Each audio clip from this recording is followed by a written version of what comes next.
Hello, everyone, and welcome to Rambling Through History.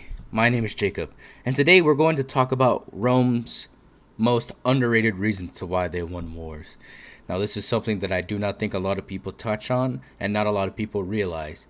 So hopefully by the end of this video, you will realize why this is one of Rome's greatest strengths. If you go on to like this video, please like and subscribe, and if you disagree or agree with this video, please comment down below. I would love to hear what you think about it. Now, you might be wondering, what am I talking about? Could it be the Roman weapons, their armor, their organization, or even the pure unwillingness to lose? And all of those things would be wonderful guesses, but today we'll be talking about Is Rome's manpower. But first, we must look at how manpower is brought up. There are a couple basic ways that ancient civilizations got manpower during this time. One of the first ways would be citizen soldiers. The second ways would be through a levy.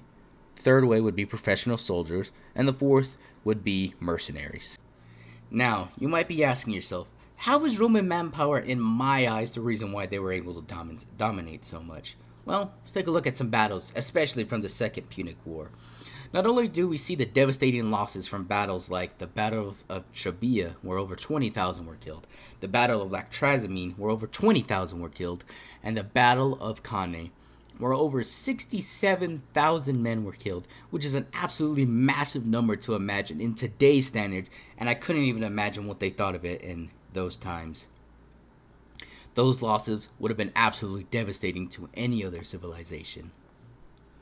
Now, when we look at most wars of those days, they were usually decided by a decisive battle, and then boom, the war was over. One loss and done. But we don't see this with the Romans. This was also due to their massive manpower pool. We do have a little excerpt from Polybius that has a estimation of what he says that the Romans held.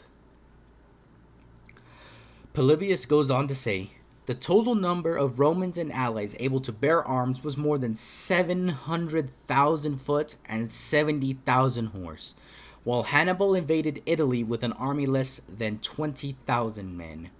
Now, of course, the Romans couldn't feed and field them all at once, but seeing the reserve of men that the Romans held truly showed that you could win many battles, but couldn't win the war.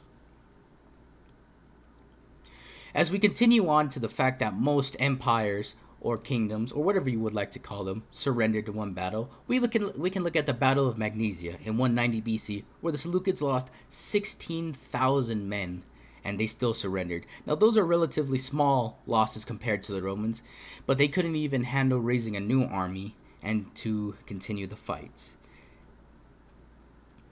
And when looking back in the Second Punic War, there were many more battles that I didn't mention that could have ended many of the empires of that time.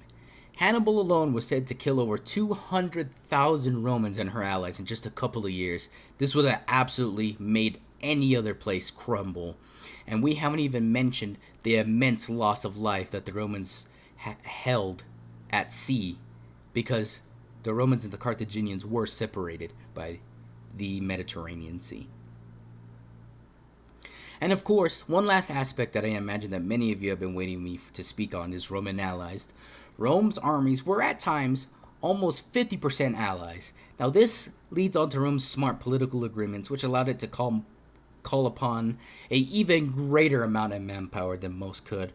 And as you can see, Rome's ability to just amass so many people and to take loss after loss after loss was greater than any others could handle. And with that, thank you guys so much for coming and enjoying this video. I hope you guys enjoyed. If you did enjoy, please like and subscribe. I will not only cover ancient history, but modern history as well.